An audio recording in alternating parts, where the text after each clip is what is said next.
Alright, let's start it up. We are back with more Deceive Inc. We are going over the Season 3 Work in Progress patch notes for the Of Kings and Queens update. So, slight disclaimers at the start. These patch notes are work in progress. Things are subject to change. Things may be added, things may be removed. But I really wanted to talk about these as we got them because I don't want to delay patch video gameplay videos any more than I have to. So since the early access to these doesn't exist, or I don't have access to it, who knows, but I thought I would do the patch notes thoughts video on the work in progress one that we got, and then we'll have actual gameplay the day after the patch. The day of the patch, of course, we'll probably have something on the last patch because it's pre-recorded and there's nothing I can do about that. But the day after the patch, we will have gameplay of the new patch, and I think that's really important. So this is kind of the best way I can do it without delaying those gameplay videos too long. So obviously, disclaimer, again, work in progress, things may change. Anything that does change, as soon as I am aware of it changing, I'll make a comment. And there is one section, the bug fix section, is not filled out here. So if there's any meaningful bug fixes, once we get those, anything I think that's going to affect really balance, I will bring up. And again, there will be a link to this work in progress patch notes in the description. And once the full one is out, I will update that link to be the full patch. So what are we talking about in the Of Kings and Queens? What are we getting? Private lobbies. We kind of knew that already. They had a little beta. We've already seen a little of it, but official private lobby support for everybody is now able to start a private lobby. We'll talk more about that when we get to it. New operation, new map sound eclipse. We already did a video covering sound eclipse and the images. We'll see them again, but I will go very quickly through that section because we have a full video on that already. The new spy, Octo, new agent. He has a full section. We'll talk about him. And new catalog, of course. Every new season we get a new catalog of Kings and Queens catalog, and of course tweaks, bug fixes, and balance changes. Let's get right into it. We're going to try to go pretty quickly to not make this too long. So here we have the new spy, Octo, the boisterous hacker. We of course have the icons for his weapons, expertise, and passives there, along with the man himself. We have some lore in here you're welcome to read, but I am going to go right into sort of gameplay stuff. Disruptor character we knew, new perspective on intel. Octo is all about intel. So Octo's weapons all have a unique trait. Their hip fire shots use ammo, but transform into intel-powered weapons when aiming down the sight with unique properties. So they don't tell us what those are yet. I'm really interested in see those, but it sounds cool. So hip fire shots are going to be normal, and then when you aim down the scope, they're going to do something unique and be intel powered. So all of Octo's expertise are focused on ways to earn intel. You can, for example, gathering it instantly or stealing it from rivals in a myriad of ways. And on the flip side, all of his passives are about spending intel for benefits. Again, we don't have specifics on this guy yet. I expect not to get any until we're literally in the patch playing it. So really excited, but I'm really interested in this guy who's all about intel. So here we go. New catalog, Kings and Queens, of course. We in the cutthroat world of high fashion with chess-inspired Of Kings and Queens collection.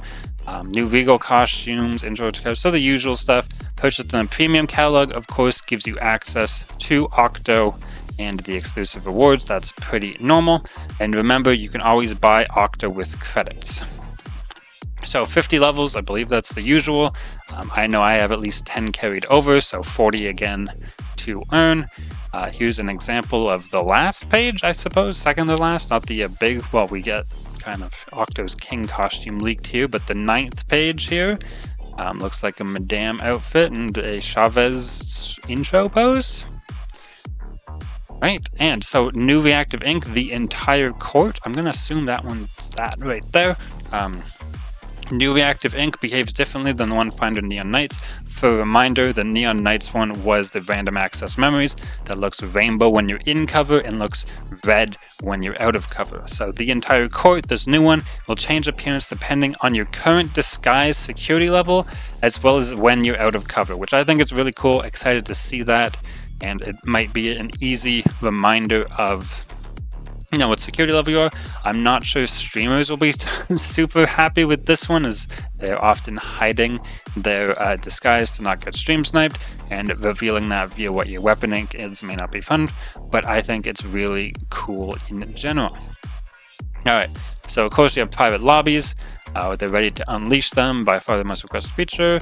So pretty much use the mode select as normal, or you'll be automatically taken to private lobbies if your party size exceeds 3. So you can do it just by inviting enough people. It automatically will put you into a lobby. So a few notes. 50% intel gain or XP gains. That was in the beta, but just to clear, you only get 50% of the XP. You cannot use an XP booster, but it will also not drain while you're in a private lobby, so feel free to pop those and start some. It won't drain, but you also won't get the bonus. Bonds, piles, and credits posters won't spawn. That's pretty obvious. We don't want people just farming bonds. And honestly, credits are pretty easy to come by anyway, but they probably don't want people just farming them. And then, kind of interesting, last one here, you cannot start a private lobby with less than 2 players, aka 1 player. So that's a little bit annoying for me. I think it might be the only person, and of course anyone else trying to make content of, like if I wanted to do one on like tripwire placements, right? I now need to get a second person and be like, hey, can you stand in this lobby while I put tripwires down, right? So a little bit interesting there. I understand why they did it, but yeah, kind of annoying, but probably doesn't affect the average player. And there we go. So they're still looking for feedback, it says here. And again, so there's just a mode. I don't know how many people saw it in the beta in September, but you just do it like a mode, like duos. When you select duos, trios, training, all those, it's just one of those buttons, and this is the UI for that. You can put everyone on a team, select your operation, select your mode, select your region. Apparently this person is really far from North America, and away you go. So yeah, that looks pretty much exactly like it did in the beta, but no changes, but we weren't really expecting any there. Alright, so new operation, Sound Eclipse. Again, whole video about Sound Eclipse. It's an ACE video, it's called Space Base, because that's a cool name. And we'll just scroll through these in case. The pictures in the ACE video were a little small. Here they are, bright and big. There's the main lobby, the habitation zone. I believe they call this the Galleria, and the vault. So there we go. And now general changes. So of course this is expected account level cap raise up to 500, and an all new, and I did look up how to pronounce this one, so don't hate, Spunel, I believe it's pronounced Spunel. So all new Spunel ink. It's this little purpley Spunel color. Also, you can see here, obviously these 4 inks here are new, along with this one's the reactive, I believe, from the picture above, and this one is also new. And then actually in here, worth noting, because I try to keep on top of all the inks, this one I'm pretty sure is the Founder's ink, this yellow and purple, the one they gave to beta or pre-purchasers. These 2 here, I do not know anything about. This gold on gold and gold on silver here. Not sure where those come from. And this one at the end, this red at the bottom and sort of black and icons in there. Don't know about that one either. Could be, since this picture was probably taken on their dev build, could be inks they're working on.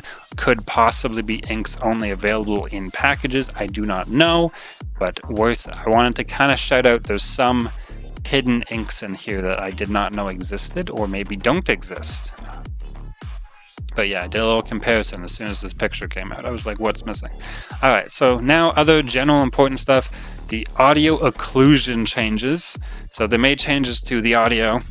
Basically, walls and other obstructions block more sound, and open areas block less sound. So if you're in a closed room, the audio is going to travel not as far as if you're in a hallway or an open space. That'll be pretty interesting. Of course, we'll have no idea how that affects things until we get our hands on it and can play it, but that sounds good. It may prevent Silver Reef from turning into just a battlegrounds at the start, but we'll see. Room waiting overhaul, we kind of saw this already, not out, but we did get this hinted at, or maybe just revealed outright. Basically, rooms have weights based on how NPCs travel to them, and they've rebalanced those, and now they should spread out a little better, like especially guards they call out. So yeah, that's it. Honestly, personally, I don't think that's going to affect my gameplay at all. They do call out some rooms. I believe were more desirable. This is making some rooms more desirable to sneak into without a costume. That was a thing that did happen. Now they've rebalanced it to prevent that. So there we go. All guard rooms should have more balance number of guards in them. So again, this probably isn't going to be something you notice, but it should be a better experience. This is important though, the NPC vision arc. So the NPC vision got upgraded. The sides of the NPC used to be more a dead zone, now it's less of a dead zone. So you can still sneak up behind them, but standing right next to them is no longer a great idea. Also important, the scolding behavior overhaul. So before, when they scolded you, they would walk up scolding, and you would do the door trick. Now they run up. Instead of walking, they run at you scolding. That's supposed to be more human-like, because obviously as players we tend to sprint around, so sprinting at a player before shooting, especially for like a Sasori or someone who wants to get in melee range, Hans, you'd have to remember to walk at the person scolding, and then you're likely to get shot and stuff. So yeah, this makes it a little better for that situation. Duo stats are now in the profile menu. Duos, solo, trios, they're all there now. Yeah, they say they've been tracking it for a little while on the back end, so you should already have some if you played duos in one, and we'll see. It does say just for a little while. I don't know if that means the whole time, so if you've manually been counting your duo victories, it's possible it could be off. It doesn't actually say. And then Terminal Revive, if you play duos or trios, you respawn with a civilian disguise now rather than whatever you were when you died. So kind of interesting, probably a slight nerf, but possibly a buff if someone was, tracking you. So kind of its own pros and cons. All right, new store items. These are skins available for bonds. It does say legendary, so I believe these will be 1,000 bonds each. So we have Midnight Protect Yumi, Luchador Chavez, Marquis Larcin, and Under Convent Red. Hopefully I did all those correctly. So the Yumi one, we can see the two different styles here in this picture. This also, if you go on their Twitter, I believe, it might also be on their Facebook, has a cool intro video for you can go watch. I'm not going to link out to that, but you can go find that yourself. So there's the Yumi, Midnight Protect Yumi, Luchador Chavez. We can see, I assume this is both styles, but it's kind of, yeah, red helmet, white. No, it's kind of the same. I'm not sure if this is both styles or just one style. Marquis Larcin here. This is both styles, white hair, brown hair. There we go. And the Under Convent Red. I believe this is both styles because hair out, hair in. That's really all I see for differences off the top of what I'm looking at. So there's, what was that, 4 new legendary skins available in the shop. Again, those will be 4 bonds, likely 1,000 each, because that seems to be what legendaries are going for. All right, now for the kind of big important part-ish type thing, the balance changes. So really important ones off the start. Lower body damage is now gone. There's no such thing as a leg shot anymore. There is only body shots and headshots. That's pretty good. It's going to make jumping in combat a little worse. Honestly, that's probably better in general. But yeah, no more lower body or leg shots. So only body shots still exist. That's going to be the base, and of course headshots aren't changing. So everything's now a body shot or a headshot. This is important. Expertise charging on match start. With this update, your expertise at the start of the match starts uncharged. So this change, they list some reasons, but basically balancing. So anything that's very strong in early gameplay likely has a high cooldown. They can adjust that. They also say quick charging expertise have more appeal because they'll be available earlier, and it gives leeway for cooldown reduction power-ups appealing at low-level slots. I disagree with that last one because it's on cooldown just at the start, and then as soon as that cooldown's done once, it's business as usual. So I'm not sure how that cooldown reduction power-up in like a green is gonna matter unless you get into a green a lot faster than I am, because I feel like by the time I get to a green box, it's been long enough that my cooldown's up. I don't know. That's how I feel. It's interesting. Not really sure how it'll actually affect gameplay. I'm leaning towards it won't. That's my hot take. Is it'll affect some things, but for the most part, not really. It might cut down on some spawn killing if spawn killing was being done by people with long cooldown expertise. Otherwise, with short cooldown expertise, it's probably not going to change. Yeah. Anyway, they'll be accepting feedback on that. So when I see that, I suppose I was going to say if, but let's be honest, I'll notice. So I will try to highlight that it's time to send in feedback about that. All right, now specific agent balance. So yeah, mix of balance changes, reworked some underused tools, and put an increased emphasis on bug fixing for our buggiest agents. So they mostly focused on Madame and Red, but a lot of agents benefited from these bug fixes. Again, they didn't put the bug fixes in this, so if there's any that are really going to affect balance, in my opinion, I will throw them in a comment with my thoughts. But we'll read through what they have, and when those bug fixes come out, I will do my best to highlight any I think are important. All right, Ace got a lot of attention upper echelon and got no changes. That's not really unexpected. She did get basically an overhaul in upper echelon, which was pretty recent, so the fact that she's not changing is not surprising. So Cavaliere, her expertise 3, down spies and NPCs no longer expire. That's great as interactable clues, unless the person that eliminated them is no longer alive. So if you hit your expertise 3 on the down spy is, not glowing, that means the person who killed them is not alive anymore. So that's gonna help, and that's gonna be great, because obviously this was, well, not obviously, but this was probably the least used of all Cav's things. Doesn't really help her seeing the holocrumbs that only last like 8 seconds or something like that, a really low amount of time. So if you're seeing one of those, your expertise isn't really going to help, but this is going to be a big buff to that in general. Okay, Chavez used to be extremely strong, but compounding effects of nerfs brought him down significantly. We're going to bring him back up, but not make him too oppressive. So reverting nerfs to his ammo pools. So the Vigilante, the weapon 2 here, a little bit more starting ammo. Probably not going to matter. I don't remember really running out of ammo with that weapon. And then the Duke here, ammo per box up to 3, max ammo up to 18, and starting ammo up to 9. All great changes. Getting only 2 ammo per box on that weapon was just so disappointing every time. 3 is still not a ton, but I mean, it's 50% more, 50% more. So yeah, obviously, is this going to make Chavez the best character in the game? Definitely not. All they've touched is his ammo, his damage, and his time to kills are the same, because none of these really required reloading. And though this doesn't even affect reload time, so yeah, just you now have more ammo probably.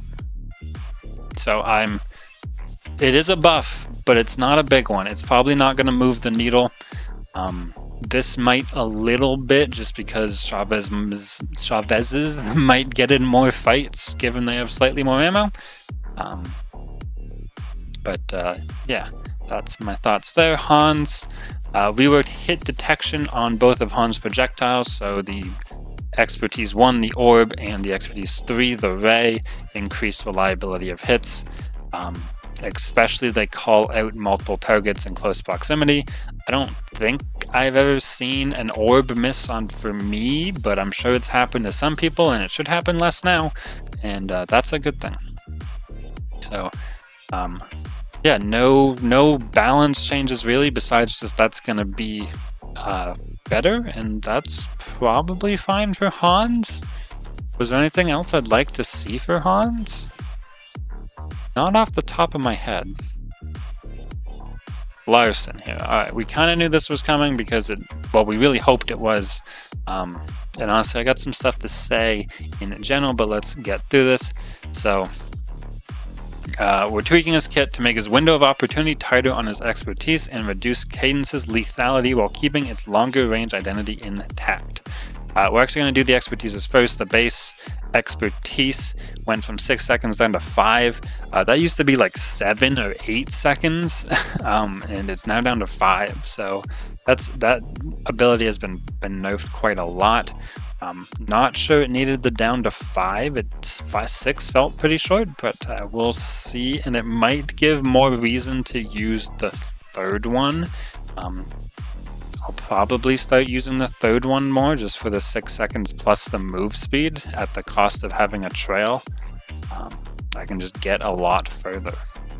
And then, of course, something we were really hoping got nerfed, the Expertise 2, the grand finale, the smoke bomb. Duration decreased from 15 seconds down to 10, so that's a 33% decrease.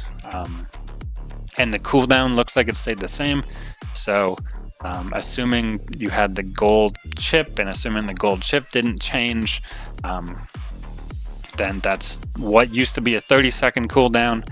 Now it's still a 30-second cooldown, but instead of 15 on, 15 off, it's 10 on, 20 off.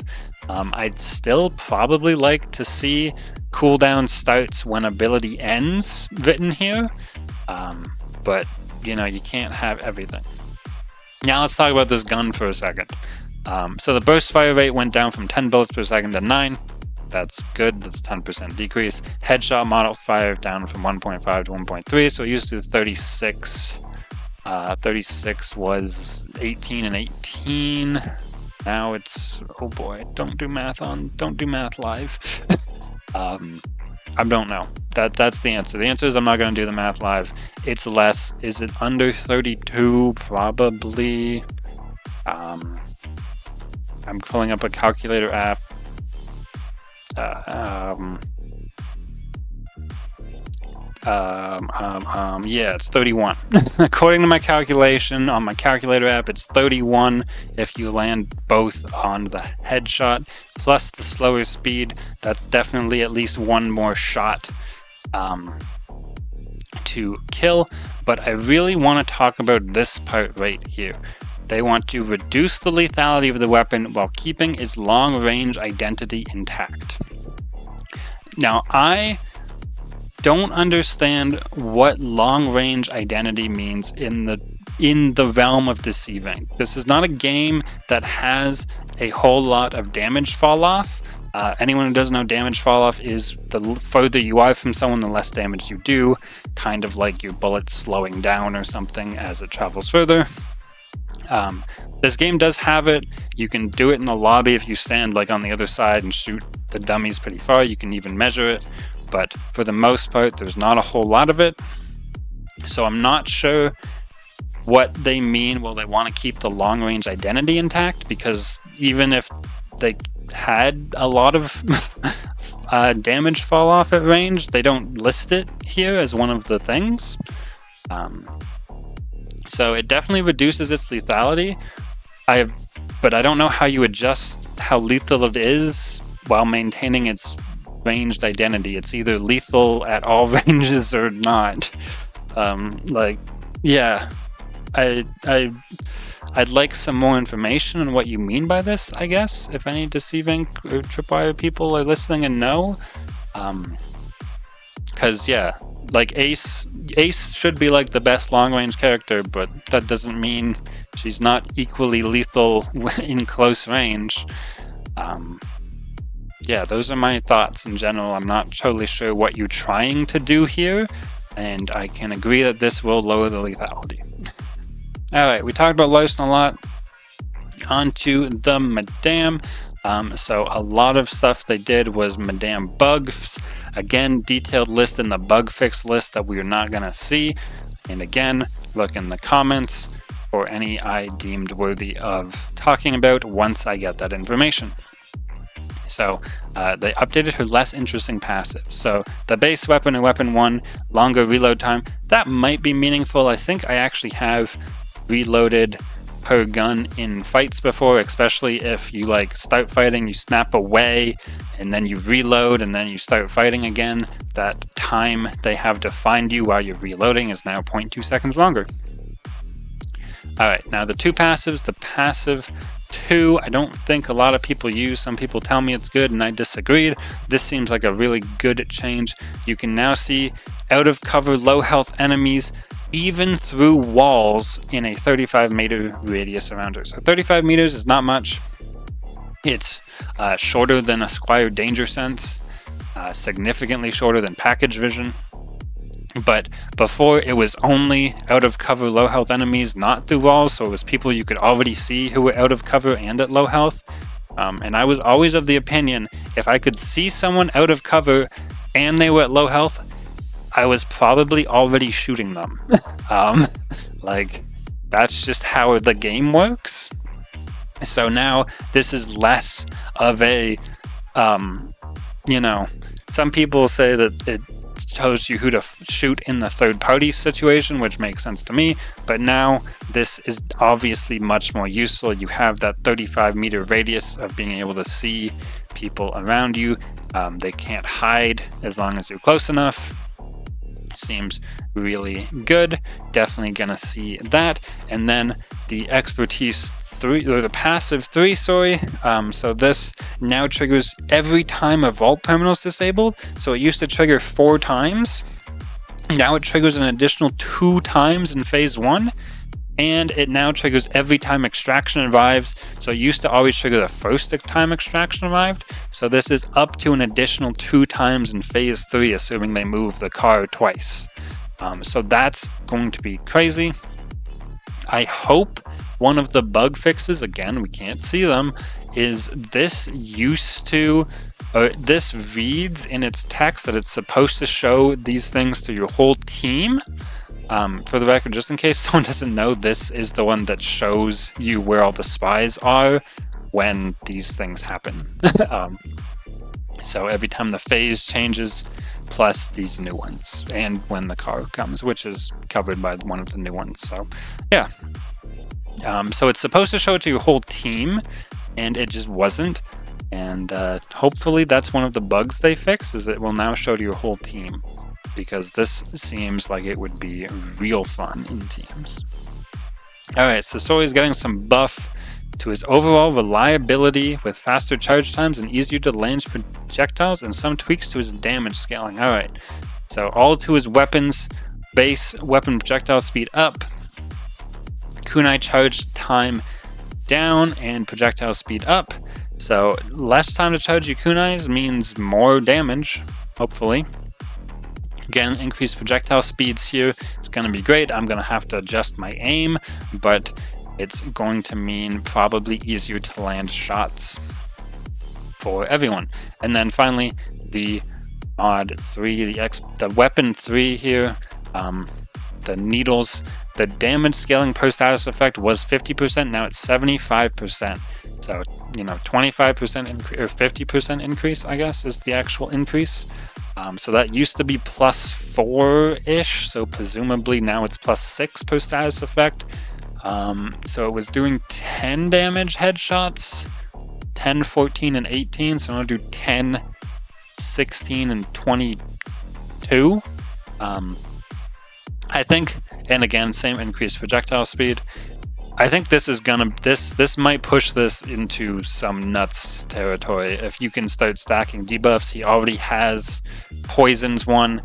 Trace, you can either use the drone or the trace effect might work. It used to not, so I'm not totally sure it does or not, because it used to not, but they changed something.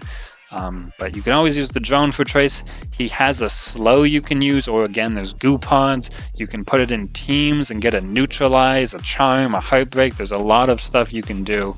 So just an extra, I think it's 2 damage per status effect at 3.0 attack speed, or sorry, fire rate. Yeah, this is gonna be interesting. This is a bigger buff than it looks. Okay, Squire, they changed one little thing to, yeah, alright, so they changed his amped up. He's now amped up for 10 seconds instead of 6, and he reloads even faster than before. I think this is good. This is pretty cool. The reload speed buff was kind of cool, but it didn't feel meaningful, really. Let's hope it does now. Again, I'm not sure you totally always had to reload with Squire in fights, and if you did, you know, you needed it to reload fast, so this is kind of exactly fills that gap. The duration here I don't think is going to matter too much. I can't really remember a time fights lasted long enough that this ended, let alone you know, an additional 4 seconds. But maybe I was using it, so previously I was kind of using it late when I knew I wanted the reload speed as well. So maybe I should start using it earlier in fights, and that will cover that. That's how I should be using it now. But pretty cool change. Would have liked to see some weapon changes here, but not much I can, you know, can't ask for everything. And I think Squire's not going to move too much on a tier list from that. Alright, we're almost there. Red, the base weapon got nerfed. Again, damage down a little bit, fire rate down a little bit, reload time up, and the recoil it got a little more kicky. Yeah, that's going to be tough. We'll see where it falls. That is one of my favorite weapons in the game. And we'll see. I can't do the math because there's so many changes right now, but hopefully it still feels good to use. This I'm excited for. Damage on the Jack of Heart up to 20, reload time down. I think that makes it just better than Ace Weapon 2, which is interesting. More damage, less reload time.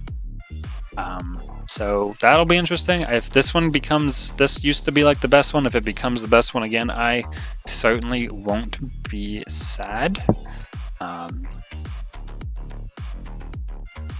And the Love Bite here got some fire rate nerf, because the fire rate went down. The shotgun got a little worse. This is really cool, actually. I think this is going to be a big deal. The Expertise 3, the Love Bomb, now gives Heartbreak out of cover agents. So before it's the same, but instead of charming them and having to do the same song and dance, the same like run around as your Expertise 1, it's now just straight Heartbreak. So this is going to be kind of cracked. I'm going to say it. It's going to be really good, especially for the Shotgun Red. That's probably why they nerfed that speed in the first place. But this is going to be crazy. And then again, this was something I think they did before, but I think out of cover allies within the range of the blast regain cover. Yeah. I think that was actually in before and they're just calling it out. They don't call it out that it was changed before, so maybe it was just red who regained cover before and now it's all your allies, but I think this was already in. Alright, I believe this is our last agent, then we gotta talk about some gadgets. You, me, so with recent nerfs, she settled in a better place, that is definitely true. Though where the healing bubble is still top pick, we are mostly looking at future tweaks to make her other options more appealing. Expect some changes in the future. So again, they focused most of their work in this update on legacy fixes. So they're aware of this being a top pick and they are going to be looking into that. Next, I think that's fine for them to say. A little bit disappointing to see, but you know, you can't work on everything at once. So at least they're calling it out that they're aware of it and will be working on it. This is an interesting change, not necessary. It's definitely a buff, but it's kind of, we'll see. So the Booby Traps passive now creates a EMP when you destroy rival gadgets instead of just your own. So that Booby Trap bubble, I don't remember being overly big. I feel like if you broke someone's bounce pad with it, it's not going to cover that space. But yeah, there we go. All right, on to the gadgets. I know this one's running a little long, but there's a lot of changes. So, major area of focus for gadgets to diminish the presence of effects that led to team deathmatch. So they don't want a team deathmatch game. They want a cool spy battle royale style game, of course. They feel tripwire and hack trap were major culprits of this, so they're reworking those. And then they want to keep gadgets useful, but reduce pinpoint accuracy at finding rival players and the hopelessness it instills in victims. That's also something important to come out. First up, bounce mat, cooldown up to 60 seconds. I'm a little mixed on this one. I love the bounce mat, it does a bunch of things. Now that private lobbies are back, I'm probably going to be trying to make here's all the ways you can use bounce pad and or bounce mat, sorry. In the cooldown regen, like nerf here, an extra 15 seconds, just means that Yuumi, because her thing is a percentage, is going to get it back faster than you, more, like even more faster than you, because she gets it back 65% faster.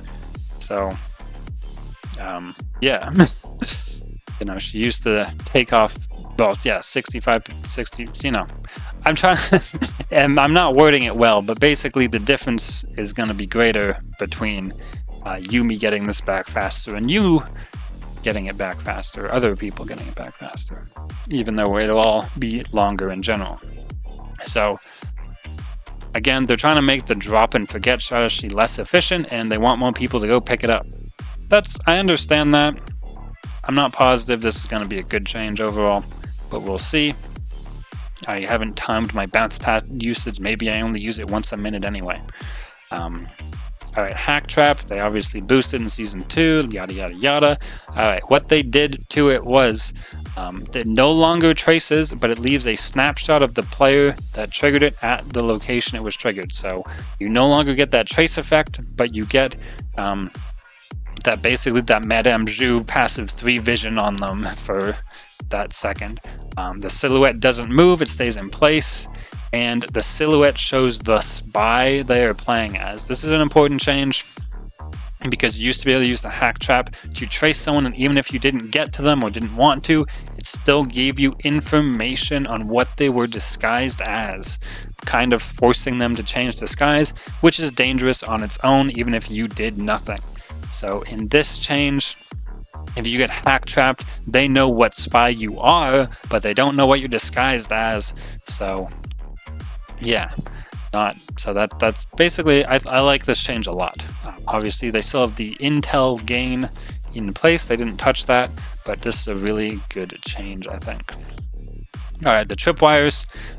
Broadcast is very problematic as it results in everyone just ganging up on where the broadcast is, and then you end up with a team deathmatch, which they're trying to avoid. And really simple, they just replace broadcast with trace. That's it. So now, if you hit a tripwire, you're only traced by the person who put the tripwire down, or maybe their team. Yeah, still something to worry about as the person who got hit by it, but the whole lobby is probably not going to show up there, which is good. And then, of course, the turret being the worst gadget in the whole game. The deploy delay from 2 seconds to 1, so in the time it takes to even be ready, be in camera mode, is halved, and then the rev up time from 1 second to half second, so even once it senses a target, the amount of time it takes to start shooting again is halved, and then the hit frequency from every half second to 0.4 seconds. I assume that's how often you're taking 3 damage, so that's 20% faster? Yeah. But here's the other thing, they're not upping its damage, so maybe I'm misunderstanding what hit frequency is, because for me, if it's hitting more often, but you're not upping its damage. There should have been a damage number nerf here, or yeah, there should have been a corresponding change to the damage numbers, but I'm not seeing that. So it deploys faster, it revs up to turret mode faster, and it hits faster, but apparently the damage isn't changing. Maybe they just mean the actual damage number isn't changing, so this hit frequency means it's doing more DPS, damage over time, damage per second. Anyway, so that's a buff to it. Will it be great? I can't tell. It's definitely a lot better than it was, though. It's probably pushed up into maybe even usable tier.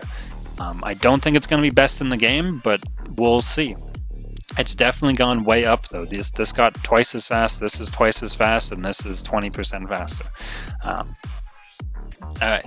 Scrambler, they added a visual effect, everything expected by the Scrambler, so that I believe it's the user of the Scrambler has a better idea of what it's doing. I think that's important.